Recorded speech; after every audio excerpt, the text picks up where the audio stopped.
You're listening to The Coffee Hour. I'm Andy Bates. I'm Sarah Gulseth. It is Friday, which means it is time for our Set Apart to Serve conversation. Today we head to Concordia Theological Seminary in Fort Wayne, Indiana, where we get to learn about church work programs there and how Concordia Theological Seminary supports the church at large. Today's episode of The Coffee Hour is underwritten in part by Concordia University St. Paul. You can learn more about Concordia University St. Paul by visiting csp.edu. Joining us today, the Reverend Dr. Jon Bruss. He's president of Concordia Theological Seminary in Fort Wayne, Indiana. Dr. Bruss, welcome back to The Coffee Hour. Well, thank you very much for having us on today. We appreciate it. We're looking forward to the conversation, learning more about Concordia Theological Seminary in Fort Wayne. Also joining us today, the Reverend Matt Wietfeldt. He is Assistant Vice President of Admission at Concordia Theological Seminary in Fort Wayne. Pastor Wietfeldt, welcome back to The Coffee Hour. Hey, thanks, guys. Appreciate the time. Folks probably recognize your voice. You're a regular guest on Sharper Iron and come here on The Coffee Hour as well to be our guest from time to time. So we're looking forward to the chat today, learning more about what happens at Concordia Theological Seminary. So we'll start with you, Pastor Wietfeldt. How long have you been at Concordia Theological Seminary? Yeah, so I've been doing the admission stuff here at our seminary for going on 10 years. Actually, just crossed the 10-year mark a couple weeks ago. So it's hard to believe that I've been back in the fort and doing this admission stuff for 10 years. What do you love about what you get to do every day at Concordia Theological Seminary? Yeah, I love being able to talk to men and women about how the Lord can use their gifts and abilities to serve the church, to serve God's people, to preach the gospel, to serve in acts of mercy, and to see how best the Lord can use them. Dr. Bruss, what about you? How long have you been at Concordia Theological Seminary? Well, I'm a relative newbie compared to Matt. I've only been here since June of 2022, when I was called to be Associate Professor of Systematic Theology. And within 2 years of arriving, I was called to be the 17th president of Concordia Theological Seminary in Fort Wayne. And what do you love about what you get to do every day? My favorite thing above all is interacting with the students. It's what a treasure it is that these young men and young women are willing at this stage in kind of the history of the world to say, I am throwing my hat in the ring with Christ and the work that he has laid before the church. This is not an easy task. You compare the way things are in the church today compared to when I got done with seminary in the mid-90s, and the battle is an uphill battle, and we have young men and women willing, in the language of the scriptures, to gird their loins and really go after it. So I'm very proud of the students that we have here. I love spending time with them, talking about theology, talking about the shape of the church today, talking about the needs that they can spend their time trying to answer in their education on the campus. That's what really gets me up every single day. Matt, tell us about the programs that are available at Concordia Theological Seminary in Fort Wayne. So Concordia Theological Seminary offers a handful of programs focusing, since we're talking Set Apart to Serve, on our ministerial formation programs. We offer residential pastoral and residential deaconess programs, as well as some hybrid distance programs in both of those as well. Our residential pastoral programs are our anchor program of the Masters of Divinity, the 4 years, 3 years on campus, 1 year internship, and you get everything that you can get to make yourself a great generalist pastor for the church today, to be able to read the scriptures in their original languages, to focus your time and your attention on the primary sources, our Lutheran confessions, the church's history, the great pastoral theology texts, to be able to go out there and minister to the church, where regardless of what and where the Lord might ultimately place you.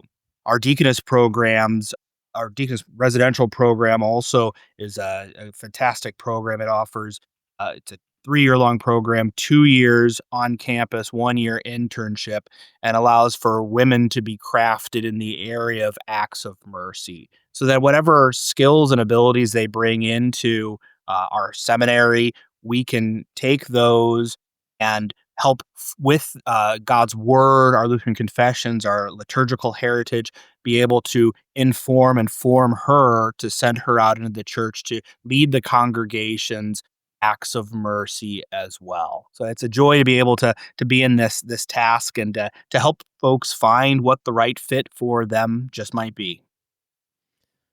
You mentioned that there are some residential on-campus programs as well as some hybrid programs. And I want to talk about campus life and what that looks like in just a moment. Before we do that, I want to talk about some of the hybrid programs. Tell us about what that hybrid formation looks like. Absolutely. So we offer a specific ministry program that is a roughly 4-year long program where students come to us for about a week a year. Otherwise, the rest of the program is done with their mentor in the congregation local. What we've heard from our students is that they really appreciate that week on campus with us, that they can be with their brothers who they see, on the Zoom, on the screen, but are actually able to be formed here, even residentially, and in conversation, in prayer life that our campus offers through our chapel, alongside of for the faculty that they've been learning from at a distance, but now are able to actually be here. That 1 week on campus really is, they say, the most important week out of what they are doing throughout the rest of it.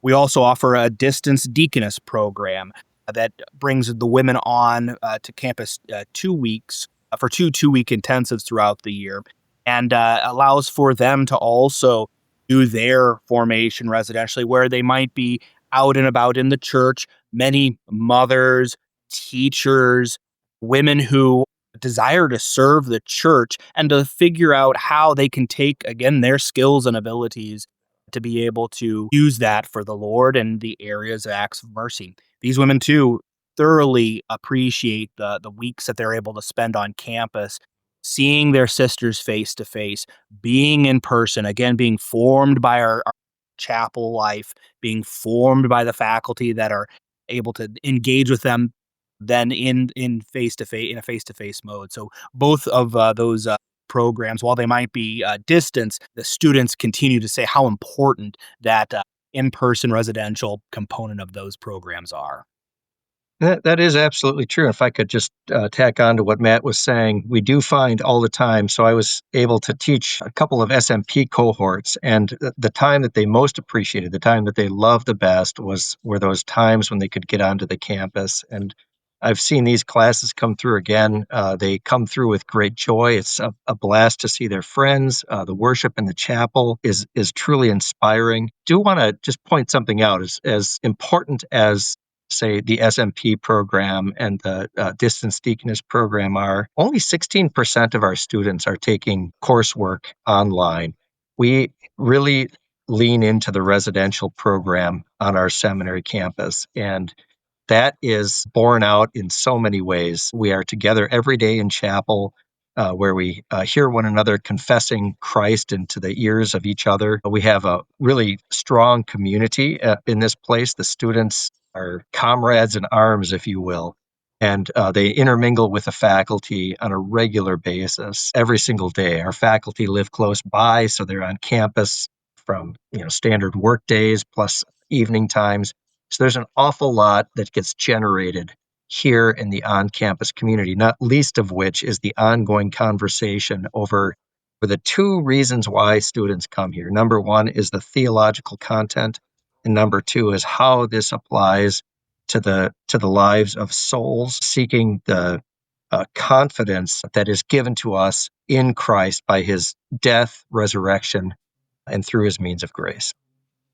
Yeah, Dr. Bruss, tell us more about what campus life looks like for the students that are on campus, whether they are residential or whether they're coming during those weeks of intensive for the online courses.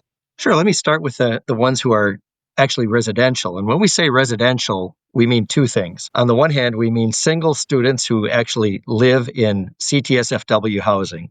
That's one thing. And we also mean students who have moved here from out of state or even within the state of Indiana and live close by campus and are on campus on a regular basis. I just got out of chapel today, which is always one of the best times of the day. And I can't tell you how many little kids I see. And for whatever reason, I think it's because I'm bald and maybe smile and look a little bit like Santa Claus. But for the most part, the kids just really like to say hi to me. And for me, that's one of the great times of my day. But this is all over the campus. You see children and families here from start of the day till the end of the day. A couple times that they're here very frequently are in chapel, as well as for our Gemütlichkeit on Friday evenings. That's really a family event. And we've got a popcorn machine, and the kids love to make their own popcorn. And it's usually by the end of the night, it's all over the floor, but we love the mess. Meantime, the students who are on campus, we have a full service dining hall. So students eat with one another regularly. The off-campus students typically bring their lunch on campus. At lunchtime, the place is abuzz. It's probably the busiest time of the day. And what's so wonderful about that is hearing the conversations that started in classes at 8 in the morning. They've had 8 in the morning, 9, they've had 10 o'clock chapel, then an 11 o'clock class. And they're talking about the sermon they heard in chapel. They're comparing notes on what they heard in one class or another over the and growing together as future brothers in a ministerium, which is just absolutely critical for us these days. We need to be the militia Christi, the army of Christ going into the world, a band of brothers facing the darkness of sin and death with the brilliance of the saving gospel of Christ together. For the students who come from off of campus, typically they in extra dormitory space for the time that they're here, whether it's 1 week or 2 weeks. They take advantage of the full dining options that we've got on campus. And their presence really injects a certain amount of buzz here. There's a real excitement. It's very easy, I think, you take for granted what you always have, don't you? These guys don't always have it. And so when they have the opportunity to have it, and these women don't always have it, when they have the opportunity to have it, they embrace it. They take advantage of it. They engage with one another. They engage with our own students. And it injects a certain amount of vivacity into the life of the campus while they're here. Pastor Wietfeldt, what do you love about campus life for students who are residential students or students who are in the hybrid program spending just, a couple of weeks on campus? So what I love most about it, Dr. Bruss talked about this a little bit with the chapel life, but the chapel life really does form our community. They hear God's word together. We receive the gifts of forgiveness and life and salvation through word and sacrament. And that flows then just seamlessly from the font, from the cross, from the side of Christ, from the cross into the community to really shape who we are into a really cruciform, so that regardless of what is going on, whether we're in class, whether we're in time together, whether we're studying, whether we're going through good times, bad times, or lonely times, it is what holds our community together, that it doesn't rely on our fickle emotions, but that we are all in this together. It does really help transform the men and women that come to our institution, especially during those times in residence for our residential program. That's always for our hybrid programs. That's during their specific times.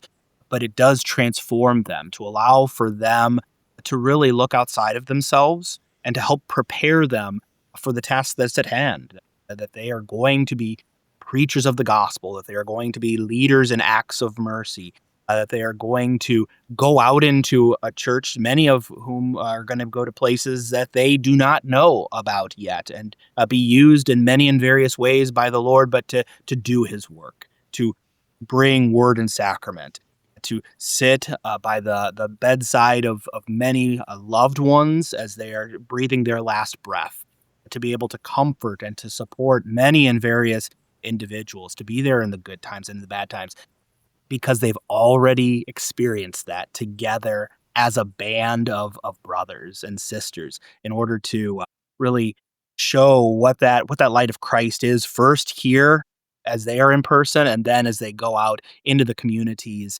that they're going to. And I love how our students really take hold of that they actually want to be together, that they actually desire to be together, so that while I'm not faculty, I'm only ordained staff, but they still see all of us in this work together, and it's very different. As I work with college students, it's always fun being on our Concordia University System campuses, and you see it in glimmers while you're there. But it's just a different atmosphere because we are all moving towards the same goal. We're all moving towards the goal to serve Christ in our particular roles, but as specific church workers with specific tasks. And it's just an absolute joy to watch our students be transformed and formed into that.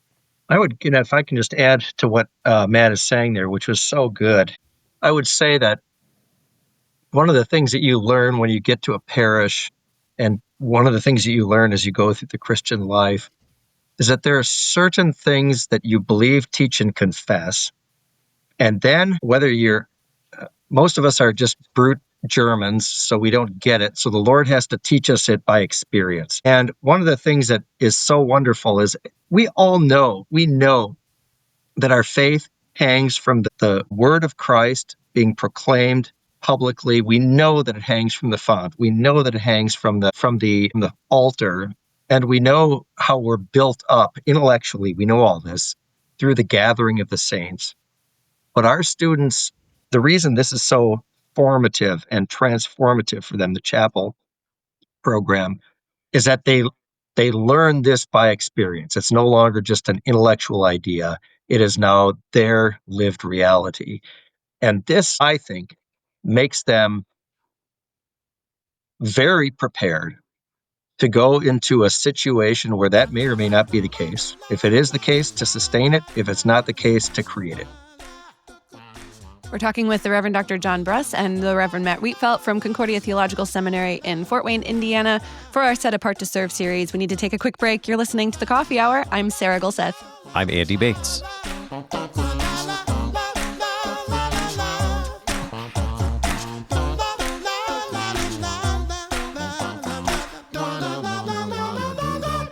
Who am I? How has God gifted me? Where is God calling me to serve? Concordia University St. Paul helps students explore the answers to these questions. Through a Christ-centered Lutheran higher education, dedicated faculty, and engaging academic programs, CSP is here to walk alongside you in your educational journey. With more than 100 degree programs from undergraduate to graduate offered in person and online, CSP aims to prepare you for success however God calls you. Visit ctsfw.edu to discover and engage your calling today.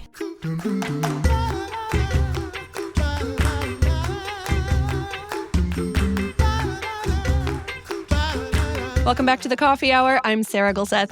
I'm Andy Bates. We're talking with the Reverend Dr. Jon Bruss and the Reverend Matt Wietfeldt from Concordia Theological Seminary in Fort Wayne, Indiana. And both of you have done a wonderful job explaining the programs available at the seminary and just the vibrant life on campus that the students all get to experience, students and families all get to experience at the seminary. Let's talk about some of the other programs that happen that really help to reach out into the congregations of our church body. You have Christ Academy, Symposia. Tell us about those opportunities that the seminary is able to reach out and serve the congregations at large across the church body. Dr. Bruss? Why don't I start with some of the adult programs that we've got? Not that the Christ Academy stuff is not for adults, but primarily, I'm just going to start working through the academic year. We have a Luther Hostel, which occurs in early November. And the Luther Hostel, I can remember my own grandparents went to Luther hostels when I was a kid. And I always thought that it was going to be a bunch of old people with white hair and, those kind of stockings that old ladies wore and orthopedic shoes. Our Luther hostel's nothing but. We have just a really wide mix of people who come, all ages, and they get to have 3-4 days of really solid Lutheran theology. We trot our profs out in front of them to talk about something that really has our profs excited. And the best kind of teaching always occurs when the teacher is the most excited about the topic. We just got done with that recently. We also have what we call the Good Shepherd Institute. That's been going on for 26 years now. And the Good Shepherd Institute sort of deals with the arts, if you will, surrounding the worship of the church. And those arts can be plastic arts, in other words, sculpture, painting, other things like architecture, as well as the musical arts, which are self-explanatory. And that's a really robust program that a number of people really enjoy. Come January, we have our annual symposia. We have 2 symposia. Symposium number 1 is on exegesis, and symposium number 2 is on the Lutheran confessions. That takes up the better part of a week. It lasts from a Tuesday through a Friday. The exegetical symposium takes up the first part, and the dogmatic/systematics/confessions symposium takes up the second half. This year, in the confession symposium, we are working on baptism, and we've got a number of guest speakers from church bodies outside of the Lutheran Church Missouri Synod, which is going to be, it's always enlightening to see how Lutheran theology brushes up against what people from different denominations believe, teach, and confess. And our exegetical symposium courses roughly around the concept of holiness in the scriptures. So we're looking forward to that toward the end of January. Then we have numerous opportunities, and these would be more for people who live close by, within an hour and a half of Fort Wayne. We have concerts and choral vespers and all sorts of opportunities where people can benefit from the unbelievable musical resources that the Lord has gathered at this institution. All of this stuff can be found on our website. If you were to Google ctsfw events, that would take you to the page where you can see the whole panoply of offerings. So I'm going to turn it over now to Matt, who knows way more about Christ Academy, which is another one of our really exciting programs. Yeah, Christ Academy has been, we're starting our 27th year here at Concordia Theological Seminary, so it's a great joy to be in that task. Christ Academy's purpose is for vocational discernment for young people, middle-aged people, and parents, church workers, and the like, to help individuals ordinarily kind of on that younger age, from confirmation through high school and college, to help them discern whether paths into ministry could be what the Lord may be calling them to. We offer 4 programs: a confirmation retreat twice a year in the fall and in the kind of late winter, early spring. Our anchor program, the high school program, which offers a boys program specific to young men considering service in the office of the holy ministry. That's ages from freshmen through seniors in high school, called our Timothy School. We offer a second program for young ladies, same age, towards the deaconess program, as well as towards biblical understanding of what womanhood is. That is our Phoebe School. And those programs, the last couple of years, have just maxed out to our capacity, to our absolute joy that more and more young men and women are interested in that program. In fact, the applications for that just opened up here at the beginning of the month, December 1st. So check those out if something like that sounds interesting to you. It's a joy to be able to just have young men and young women on our campus to be able to see what Concordia Theological Seminary offers, but also to meet young men and women who are possibly considering church work vocations as well. And then we offer a college program. Actually, it was just at the end of October for college students interested in seeing what are the next steps. Could I see myself here at Concordia Theological Seminary? But what are those next steps to actually getting here? And then lastly, we offer a family institute. We're offering that again this summer, which is a couple of days before our high school program. The goal for this is to bring pastors and youth-focused church workers plus parents onto our campus to have those conversations about how do I talk to my kids, whether they be the kids in my home, the kids in my church, the kids in my youth group, about considering church work as a viable profession, career, and how do we walk alongside of them as they consider these things. So the Christ Academy offers a wide variety of different programs that are really geared towards youth vocational discernment. But we really do enjoy spending time together in community, being incorporated into the campus's rich liturgical life. And at the heart of it all is the scriptures and our Lutheran confessions. In addition to all these things that we've mentioned, the residential programs for formation to become a pastor or serve as a deaconess, and the hybrid programs, the opportunities for high school students and for families, for all ages to come learn on campus and experience life at Concordia Theological Seminary. You also have some additional programs, degrees or programs for beyond church worker formation as well. You want to tell us about those, Dr. Bruss? Yeah, I'd be happy to talk about those. So students who are really interested in what they've studied during their Masters of Divinity can stay on for an extra year and get what's known as a Sacrae Theologiae Magister degree, an STM, a Masters of Sacred Theology. That's an academic program, and oftentimes with our STM, it's possible to go on to graduate school for a PhD elsewhere. We also offer a PhD in theological studies that can focus either on the sort of the confession side of the aisle or on the exegetical side of the house. And that program is connected in some ways with the STM. So there's a little bit of course overlap early on, but then, of course, the PhD students stay on longer. And finally, we've got a PhD in missiology. And the PhD in missiology helps students think through the mission of God to bring the redemption in the blood of Christ to the world through the lens of the Lutheran confessions. And then we've also got a doctorate of ministry. And the DMin is what you would call a practical degree. There's coursework involved with that. Typically, that's done by and large in a hybrid fashion. A lot of it's done online. They do come as a cohort to the campus for some intensive courses. And the dissertation for the DMin is typically based upon a project within their congregation, within their circuit, within their district, maybe within the church body that emerges out of the things that they've been reading in class. Matt, tell us about the first steps that someone can take if they're interested in applying or visiting or all of those good things.